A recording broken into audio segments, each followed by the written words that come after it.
So we got up to Yud Zayin at Beis. Limar, the Gemara says, according to Rabbi Shimon, the word Yekev, because the Torah gives us three categories for Hanukkah, and we didn't figure out what Yekev is coming, Lamu'ute Ksafim, that currency is not included under Hanukkah. It's not a candidate. Limar, according to Rabbi Elazar ben Yaakov, Lamu'ute Prodos, because Prodos did not reproduce. Now, the Gemara argues that if there would have been a klal and a prat and a klal here, if it would have said hanek tanek lo, which is a klal, and then mitzoncha umigarnecha is a prat, and then asher berachecha Hashem Elokecha is again a klal, then we would say that from the klal at the end of asher berachecha, it's marbe ke'ein haprat, ein beklal ma sheyesh beprat.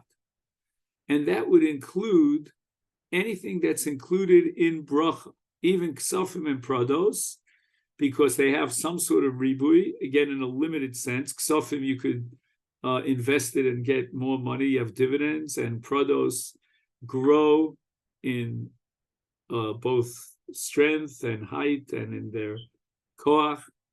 And therefore, the Torah writes an extra prat of mikvecha to exclude anything that is less of a bracha than all the other pratim that I mentioned, which means comes to exclude kesef according to Rav Shimon or prados according to Rav Elazar ben Yaakov.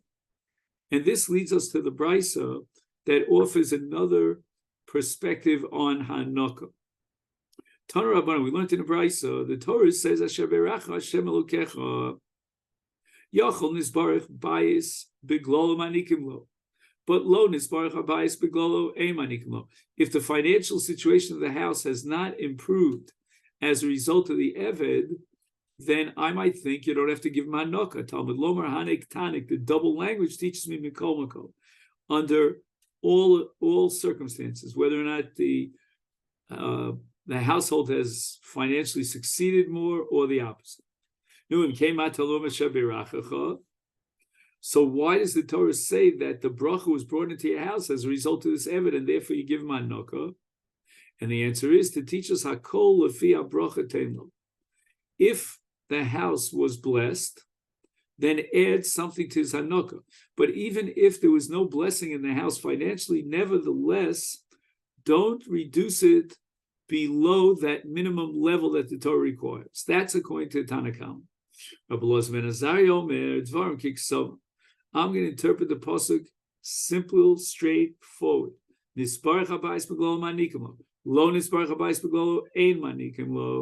Torah makes a stipulation that when do you have to give him a Hanukkah? That's only if, since he joined your household, the finances went up.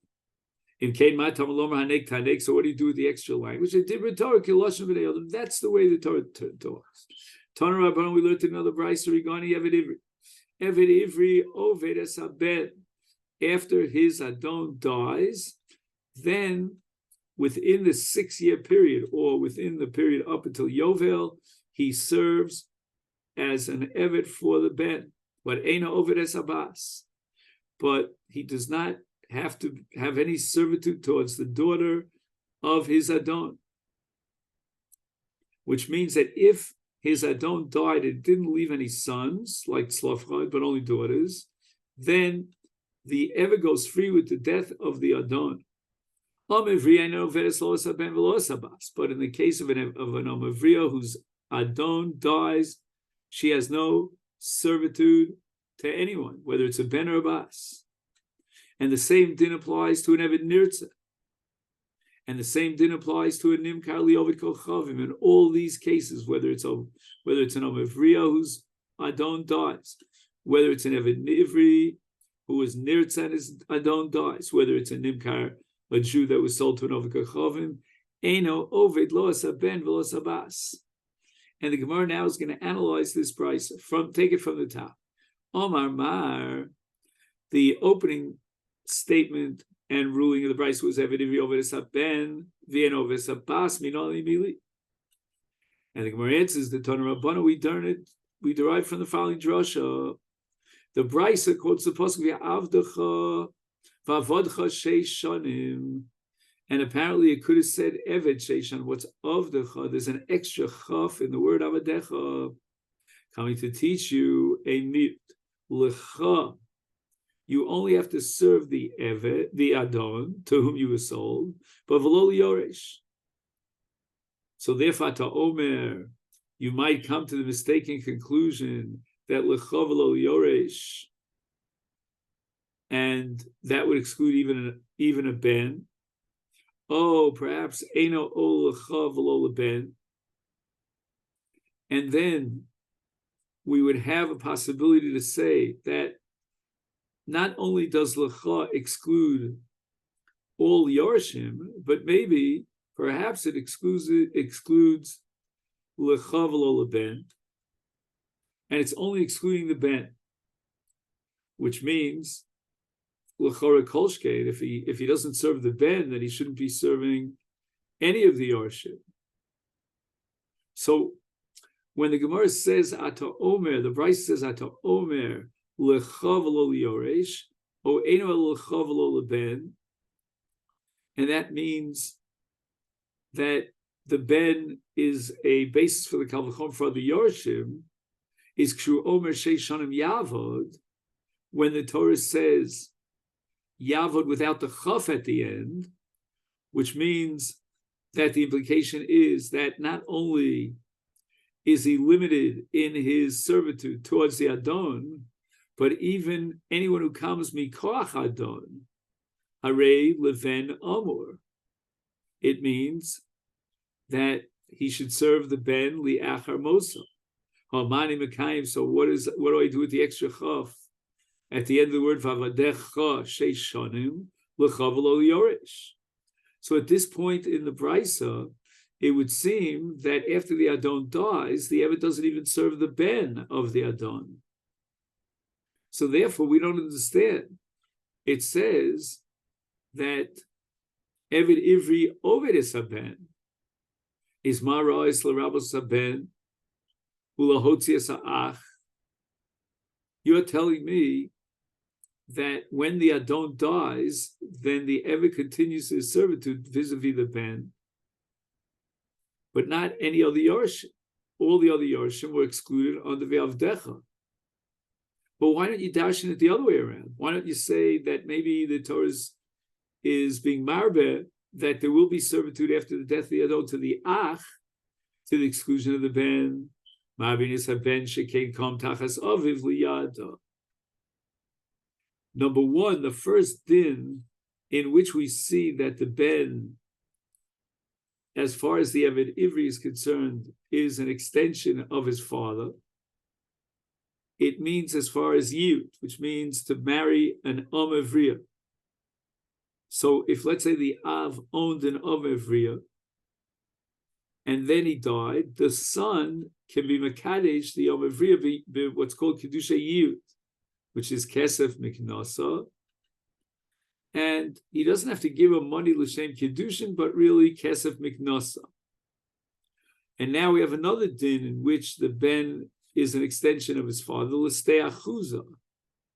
Now, let's say the father had a sada, which is called the stei achuza, and he was magdish it, and the son went ahead and he redeemed it, he was poda it. Then the same din that would apply to his father applies to the son, which means that after the pigeon, it's not yotzeis biyovel, and it's not given to the Kohanim to divide up amongst the Kohanim. But that's only true as far as the Ben is concerned. But as far as the Ach is concerned, he doesn't have a din of Yud to an Amavriya of his own brother. And if he was poda the Sada of his brother, who was Magdish that Sada, the din is like any other pigeon, which means that it goes free with Yovel, and it's divided up amongst the Kohanim. So we see that there's a separate status of a Ben Tachas Aviv, ha Ben Kom Tachas Aviv, and not the Ach. And therefore, it's more logical to say that the Eved Ivri now should be Ovid the Ben after the death of the father, and to exclude Avdus for the Ach.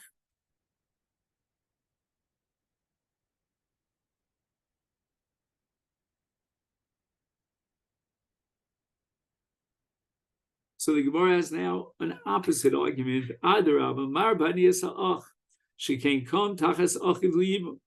We find that a brother replaces his brother to be his wife if he dies without children.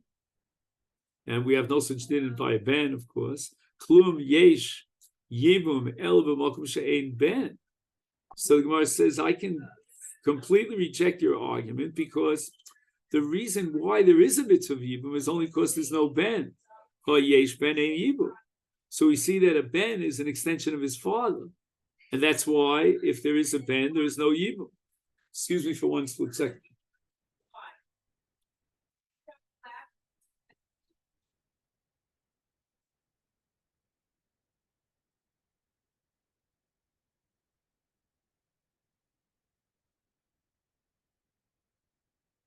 Ella, says the Gemara, Taima de'ika ha pircha, the reason why you included ben and you excluded the ach is because there was a pircha of the makom sheyesh ben ein yibum halavachi, and if not for that pircha, would you say therefore that ach is adif by virtue of the fact that the ach replaces his deceased brother in yibum? Typically, I could always argue the hachatarti v'hachachad. In the case of a ben, he has two dinim of kam tachasov. We had yud and steachuza. Hachachad, but here in the case of an ach, we only have one din of yibum, and therefore, since we have two dinim in which the ben is similar to his father, and we have only one din in which a brother replaces his brother as an extension, therefore we should certainly tip the scale in favor of the ben, so that even after the death of the Adon, the Eved within those 6 years would still serve the ben. And answers Steinami, even in the case of David Chuza, we have a din of ben tachas aviv and not ach. Mehai pircha hu deka nafkele l'tana. We could use the same pircha of klum yesh yibum el b'mokum she'ein ben. That again, the only reason why the ach is miyabim is because there is no ben. So even as far as the steachuz is concerned, it doesn't say explicitly that the ben is kom tachas aviv and ach is eno kom tachas achiv. Ella, but rather the pasuk says v'yemacharis asadel ish acher, which teaches us that if an ish acher was poda the steachuza, and it wasn't the magdish himself, then the law is eno choseres la magdish biyovel. It doesn't go back and return to the original owner who is magdish it with yovel. And now the Tana of a Bryson Erchin darshans the following: ish acher, that includes even the brother, but not the ben. So if the ben is poda, his din is as if the magdish himself is poda, and therefore goes back to him in yovel. So the Tana now explains that this svara to darshan in this way is because the ben is adif ala ach. It's more kam bimkom aviv, that the ben is kam tachas aviv liyud and not the ach. And even though the ach is kam tachas aviv liyibum and not the ben, that doesn't give a special status to the ach over and above the ben, because of the svara that we said before, klum yeshivum el mokum shein ben. But if not for the pircha, we would have no actual compelling reason to prefer the ben over the ach as far as steachuza, because each one has one mila. This one has the mila of the ben of yud, and this one of yibu. So therefore, getting back to our case, the Tana uses this pircha as far as Eved Ivri is concerned, and he never raised the pircha that the ben has two milas, yud and steachuza, because at the end of the day, even if your taina is that the ben has two milas, you're going to always come down to this same pircha in order to teach you the mila, the superiority of the status of the ben as far as steachuz is concerned. But now, if we recall, the Brisa goes ahead and says that Omer Vriya eino vedes loes haben velos habas minani b'lid Omer Apado The Omakra, the pasuk says in the parasha of Ritzia in Dvarim Tesba, V'afli amoscha tasake. And what do we have in this pasuk? A hekesh. Ikisha akasu, the Torah equates by analogy the Oma to an Eved Nirtza. What's the meaning of that substance of that hekesh? Ma'anir say no oved loas haben v'loas habas. Because with regard to Nirtza, the Torah says v'avado le'olam, but the extra vav of the word vado indicates lo, that he serves the Adon, but not the Ben. Is afo bevria ein ovedes loas haben v'loas habas. So Gemara asks, what are you talking about? V'haila moscha tasa kain. You're building yourself up on a hekesh from the pasuk afla moscha tasa kain. Well, if you do, so I need it for something else. It's not coming to be makish the Oma to an Eved Nirtza, but Hami Boile, I need a Kiddushin, the Afla Moscha Tasa Kain, Lahanik. This is the source for Hanukkah in the case of an Omavriya. And these words of the Pasuk Afla Moscha Tasa Kain are referring to Hanukkah, that even for the Omavriya, there's a mitzvah of Hanukkah. Ata Omer Lahanik, that she deserves Hanukkah. Oh, Eino El Ritzia. Maybe we should derive from this equation that if she was an Eved Nirtza, Nirtzas would be the right word, because she didn't want to go out of slavery by Adon.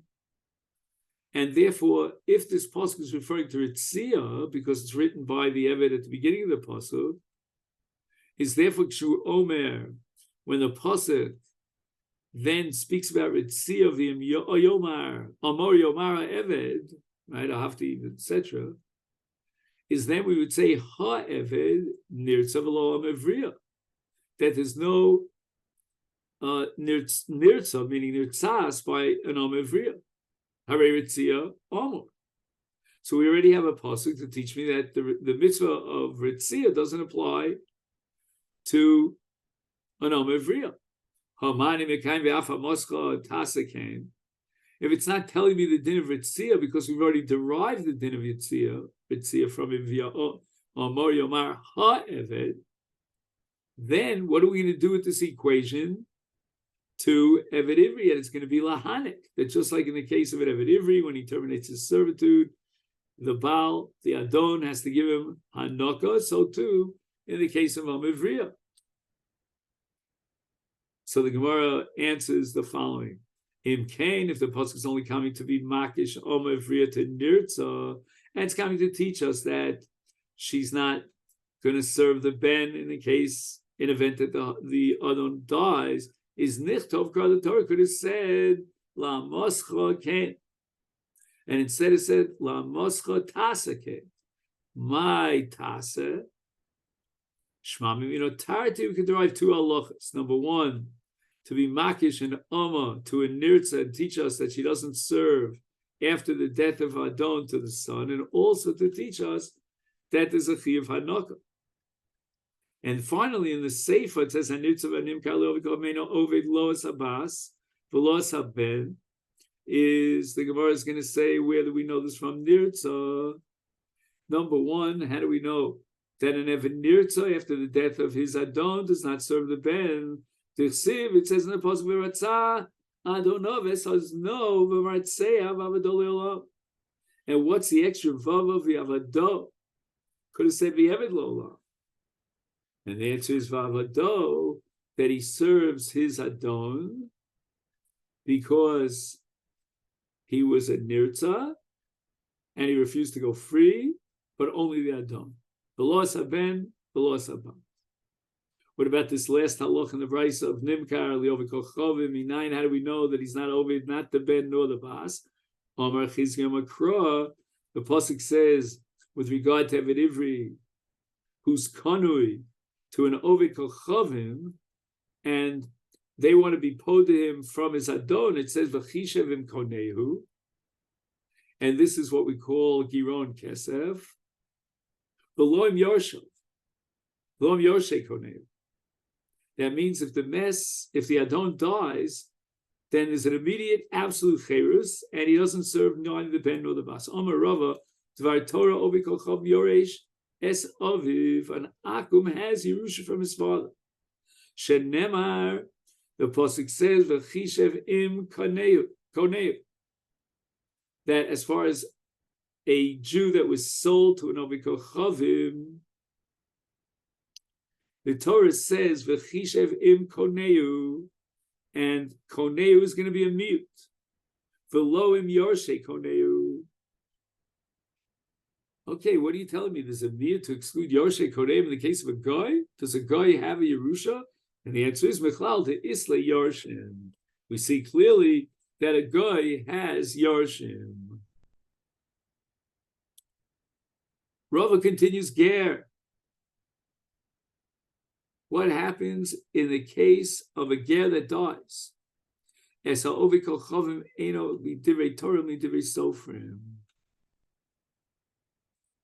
The fact that a ger could inherit his father with his father's death, and his father's a goy, that's not a doraisa level. On a doraisa level, a ger shenisgayvus gekatan should nolad dami. He has no yichus to his father whatsoever. Biological father is not his father as far as halacha is concerned, and therefore he doesn't yarsh his father. So it must be that the Yerusha is only midivrei sofer. It's not. We learned the very interesting that the Rabbanan made a takana in order to facilitate a ger to be yoresh his father, who's not really his father. Biologically, it's his father. It's not. We learned in the 6th parak of D'mai. Ger v'ovikochavim sheyorshu es aviyim ovikochavim. If either a ger or another guy are the sons of a guy, and the guy dies, and they yarshin their father, ger yochal lomar liovdei tol atah avodas kochavim animos. You take from the father's estate all of the yayin and all of the getchkes. I can't get any anor from them. I'll take the mos, I'll take the peros, and you take the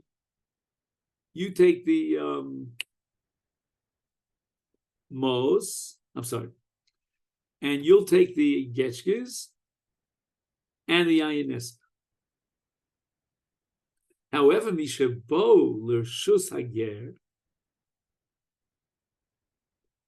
if the getchkes and the yayin nesa come into the rshus of the ger, and that means they already divvied up the property, the estate of the father together with his brother, and the ger by accident, or maybe the iser, took these things in the chalukah also. He's not allowed to say to his brother, his biological brother, I tell you what, I'll give you the getchkes, I'll give you the yayin nesach, and you give me mos, you give me peros. Because if he does so, the ger is getting hano from isuri hano. Both the getchke and the yayin stam, the yayin nesach, is osur b'hano. These halkedaita, if you're going to tell me doraisa, then on a doraisa level, the ger yarshins his father's a guy. Is kilo boil or shuso nami. Even if the getchkes and the yayin nesach did not come into his reshus, is ki shakil chilufei avodas kochav mudishakil. In any event, that's the way they're divvying him up. He's saying, you take these getchkes and the yayin nesach, and I'll get the kesef and the peros. So it would seem that he's having hana because of this kind of a deal. Ella, therefore, we have no choice but to assume that the whole entity of Yerusha, of a ger, of his father's possession, is the Rabbanon. And the Rabbanon made a gzera, the Ovid Rabbanon, Shemiyachzil Usuro. They were afraid that maybe this ger, if he doesn't take a chelik in his father's Yerusha, maybe he'll begin to behave like an akil in order to get a hand in the Yerusha. He'll present himself as if he's a guy. When do we say the ger collects the kesef and the peros? and the Goyish brother will collect the Avodah Zarah and the Ayinesek Shayarshu. When the Ger and this brother, biological brother, is a guy, inherit the nechasim of their father, and now they're coming to divvy up the estate. If let's say they bought something which was mutter, and they bought it b'shutvis,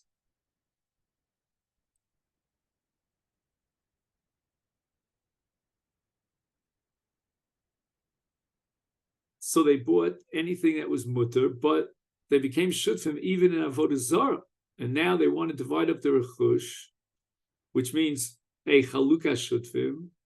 Also, the ger can't take those dvarim amutarim as a swap for the avodas kolchavim, saying that you, my non-Jewish brother, you take the avodas kolchavim, and I'll take dvarim amutarim. I'll take the peros and the kesed, because once again, even before the Yerusha, there's some sort of a shutvis in which the ger has a shutuf even in the avodas kolchavim and the yayin nesach. And now, if he gives him that which is mutter, and he takes that which is also, then he's being nena. He's being machlif iser beheta. The same din applies to Yerusha. Now, if Yerusha was minat Torah, and he was already zoch in his chelek, which is the chelek of iser during, as a result of the death of his father during the immediate Yerusha, then if he takes his chelek in the heter, and he leaves the nachu to take his iser, he's being machlif iser behetas. He's being nene from the iser, and that's also. You see clearly that a guy is not yorish his father, non-Jewish father, Dvar Torah, and that's why he's allowed to take heter and leave his brother the iser. The Gemara continues. Yerusha's oved kochav mesager. What happens when the father was misgayer and he died, and now he has a ben who's a goy? And likewise, ger es hager. Let's say the father and the son both were misgayer. Now the father dies. All these above cases of Yerusha, Eino lomi divrei Torah, lomi divrei sof. So again, on a Torah level, it's Gersh and his guy Kakot and Shinola. So he has no relationship, no kirva to his mishpacha, his form of mishpacha. And even Rabbanan, they're not going to be misakin a din Yerusha in these cases. This nan, as we learned in the Mishnah, love hamos min Gersh and his guy Ruban of Imo. If let's say you borrowed money from a ger, and we're talking about a ger whose sons were misgayer together with the ger, the father, umeis. Now the malva dies, and now the question is whether or not the yorshim of the malva have to pay up the chov of the late father. Lo yachzir lebana, v'im hichzir ein ruach hachamim nochei menu.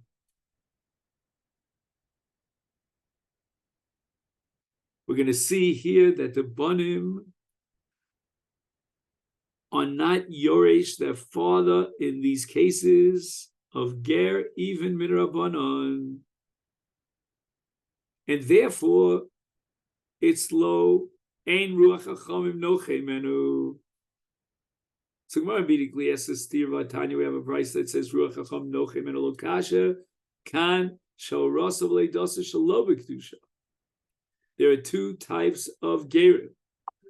One is a case of an absolute guy, and he has no even partial status as a Jew. His mother was a non-Jew, and at the time that she became pregnant, she was not Jewish, and even at the time that he was born, she was not Jewish, and he was miskayer after he was born. So that's called hora'aso v'leidaso shelo b'kedusha. And the brayso that says Ein Ruach Chacham Nochei Menu is referring to this exact case where there's no status whatsoever of a relationship between the parent and the son. It was Horasa V'Leidasa Shelo B'Kedusha. And now we go on to Daf Yud Ches V'Kan, but in the second brisa that says Ruach Chacham Nochei Menu, we're talking about a case of Hora'aso Shelo B'Kedusha V'Leidasa B'Kedusha.